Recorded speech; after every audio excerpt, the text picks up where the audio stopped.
Salut à tous, aujourd'hui on va voir ensemble comment prendre le contrôle total d'un appareil Android, que ce soit un téléphone ou une tablette, mais directement depuis son ordinateur. L'idée c'est simple, tout afficher sur un grand écran et utiliser son vrai clavier et sa souris. On est tous passés par là, non? Essayez de répondre à un long mail sur ce petit clavier tactile, ou vouloir montrer une appli à quelqu'un, ou encore dépanner un proche à distance. C'est souvent la galère. Et si je vous disais qu'il y a une solution vraiment, mais alors vraiment simple pour ça? En fait, il existe une solution qui est étonnamment légère et puissante. Elle repose sur deux petits outils qui bossent ensemble en parfaite harmonie. Pas besoin d'installer une usine à gaz, non. Tout est rapide, léger et diablement efficace. Allez, on regarde comment ça marche. Alors, le premier pilier de notre installation, c'est ADB, pour Android Debug Bridge. Il faut voir ça comme une sorte de traducteur universel, vous savez. C'est le pont qui va permettre à l'ordinateur de discuter et de donner des ordres à l'appareil Android. C'est la base indispensable. Et voici la star du jour, Screencopy, qu'on prononce Screen Copy. C'est une petite application, gratuite et open source, et c'est elle qui fait toute la magie. Elle va s'occuper de récupérer l'image de l'écran et de transmettre tous les clics de souris et les frappes du clavier. C'est elle qui fait le tour de passe-passe. Bon, maintenant passons à l'installation. Je vous préviens, c'est un truc à faire une seule et unique fois. Une fois que c'est prêt, on n'y touche plus. C'est parti, on suit juste ces 4 petites étapes. Ok, la toute première chose à faire, ça se passe sur l'appareil Android. Il faut activer le mode développeur. Pourquoi? Eh bien parce que ça débloque des options un peu cachées qui sont nécessaires pour la suite. Pour faire ça, c'est simple, on va dans les paramètres, on cherche la section à propos de l'appareil, et là, il faut trouver la ligne numéro de build. Et on tapote dessus 7 fois. Oui, 7 fois. Un petit message va apparaître pour dire que c'est bon, on est maintenant un développeur.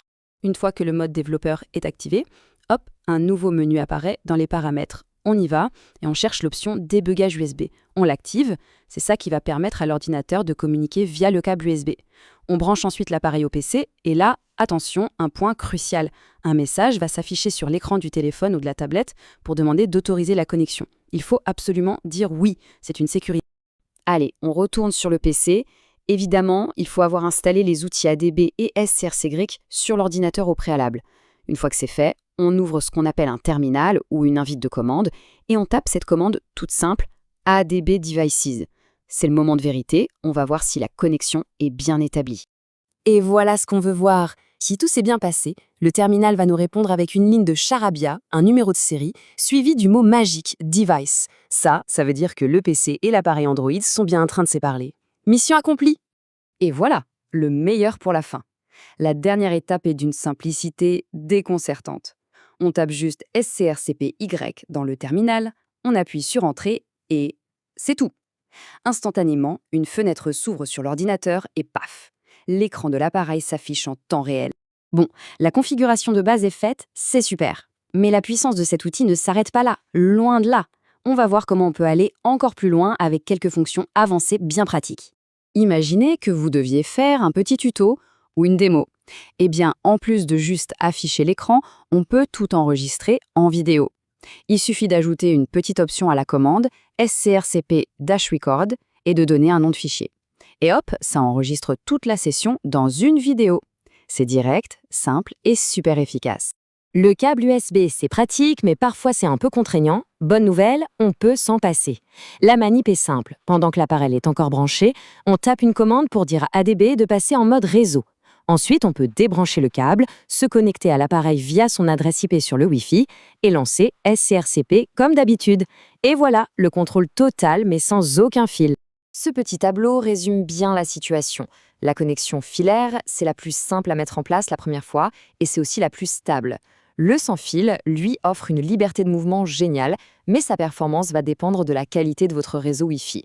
Le choix dépendra vraiment de ce dont on a besoin à l'instant T. Bon, alors qu'est-ce qu'on retient de tout ça?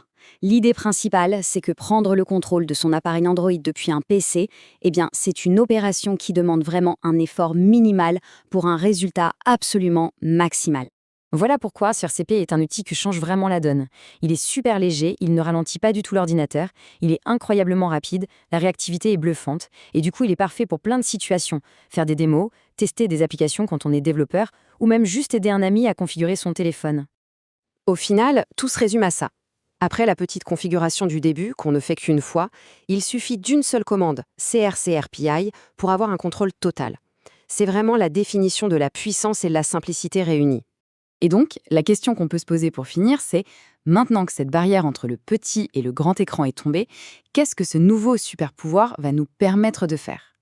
Pour le travail, pour s'amuser, pour créer, les possibilités sont vraiment infinies.